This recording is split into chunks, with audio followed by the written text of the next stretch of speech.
మౌనం వద్దు, మాటలే ముద్దు. నందిని ఆఫీస్‌లో ఉన్న అర్జున్‌కి ఫోన్ చేసి, "ఈరోజు నా బర్త్‌డే కదా! సాయంత్రం త్వరగా రా అర్జున్, బయటికి వెళ్దాం" అంది గోముగా. "తప్పకుండా వస్తాను my love. Happy birthday to you" అన్నాడు ప్రేమగా నవ్వుతూ. ఆఫీస్‌లో అనుకోని పని వలన అర్జున్ బిజీగా పనిలో మునిగిపోయాడు. "ఈ ప్రాజెక్ట్ ఈరోజే పూర్తి చేయాలి అర్జున్" అని చెప్పాడు బాస్. సమయం తెలియలేదు. ఫోన్‌లో బ్యాటరీ ఛార్జింగ్ 5%కి వచ్చింది. చూసుకోలేదు. నందినికి కాల్ చేద్దామనగా ఫోన్ స్విచ్ ఆఫ్ అయిపోయింది. నందిని ఇంటిలో ఎదురు చూస్తుంది. ఇంతలో అర్జున్ కొలీగ్ సోషల్ మీడియాలో ఒక ఫోటో పెట్టాడు.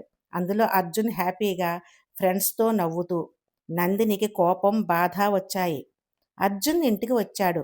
"ఇప్పుడు రావాలనిపించిందా?" అని అడిగింది. "ముందు నా మాట విను నందిని" అన్నాడు అర్జున్. "నాకు వినాలని లేదు." ఇద్దరూ కోపంగా వాదించుకున్నారు. ఒకరి మాట ఒకరు వినకుండా వేరు వేరు గదుల్లోకి వెళ్ళిపోయారు. ఇద్దరికీ నిద్ర పట్టలేదు.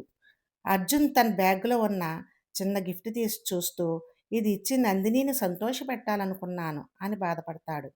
నందిని వాళ్ళ పెళ్లి ఫోటోను చూస్తూ, "అర్జున్ ఇంతవరకు ఎప్పుడూ నాకు అబద్ధం చెప్పలేదు.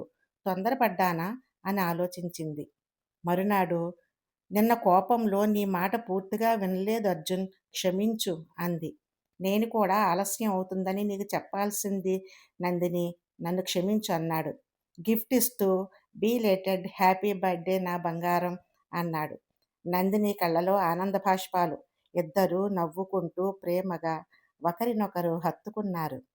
ప్రతి సమస్యకు కారణం తప్పు కాదు. కొన్నిసార్లు మాట్లాడుకోకపోవడమే. గెలవాల్సింది వాదన కాదు, బంధం. Thank you for watching.